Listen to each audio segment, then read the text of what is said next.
It was at the Intermat show in 2018 that the Italian crane manufacturer Raimondi introduced the MRT234 flat top. At the same time, CGM Models of Italy has developed this 1:87 scale model of the MRT234. It is in 1:87 scale, and we're taking a look at a pre-production version. There are no instructions with it, but there may be some with the final model that's produced. And as you can see here, all of the parts are protected within foam rubber.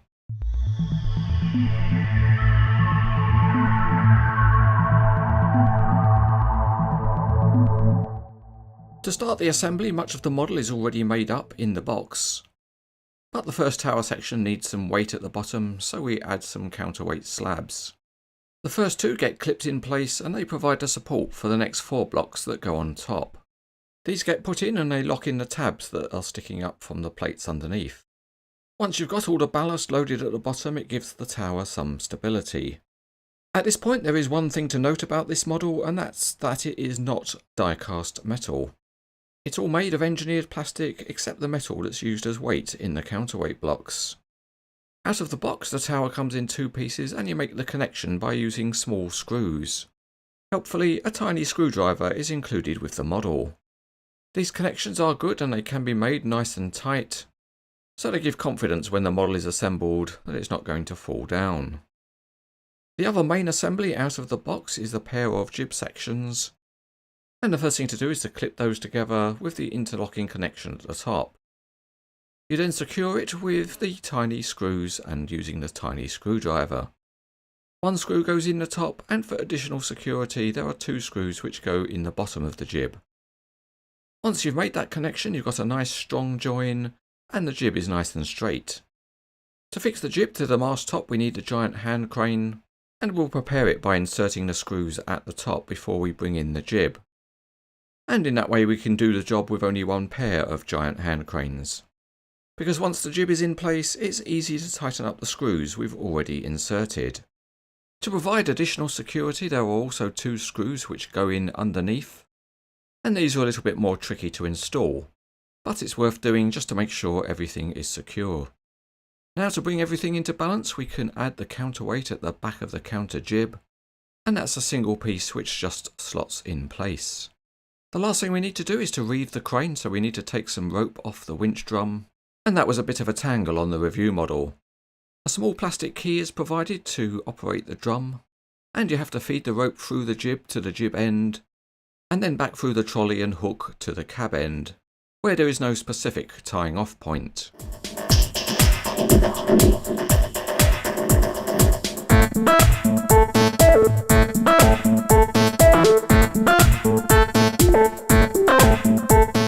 It would have been nice if the ballast blocks had had some Raimondi graphics, and the ladders in the tower are straight rather than angled, but the tower is made up of realistic sized sections. The distinctive shape of the Raimondi cab is modelled well, and the heavy structure of the counter jib is also modelled well, but it can't be separated from the mast top. The Raimondi name stands out well, and the solid counterweight block is modelled realistically. Like the rest of the model, the jib is plastic, but not every joint in the real jib can be separated, as some of the joints are dummies. Within the jib there's a small trolley motor, and the trolley has metal pulleys, but there are only 2 of them. So that really means the hook can only be rigged with 2 falls of rope, even though the hook itself could accommodate 4 falls, like the real crane.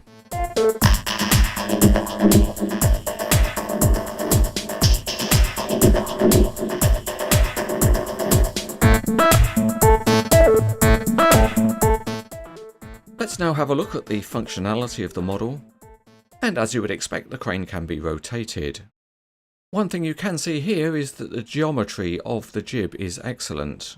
with the light weight of the plastic allowing it to be perfectly straight. To position the trolley you can move it by hand, but as you can see there's too much friction in the system for the hook to smoothly move along with the trolley. In part that would have been improved by the trolley having 4 pulleys instead of the 2 that are provided. The winch is operated by the plastic key, but there's no friction in the winch itself, and it also only has enough rope on it for the hook to go down about half the height of the model, so you can't pose it lifting something off of the ground.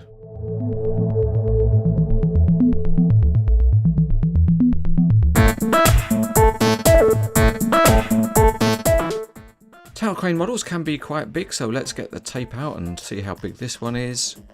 And to the top it's about 29 inches or 74 centimeters.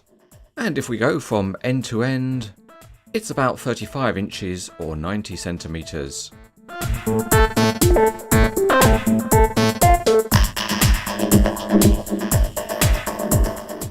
The most important thing to say about this model is that it is not die-cast metal. It is engineered plastic, which does give it the advantage of having a lightweight jib, and the best plus point of the model is that it looks good. Most of the detailing is reasonable, but it's not a particularly functional model, so as long as you're happy with the plastic, it's rated as good.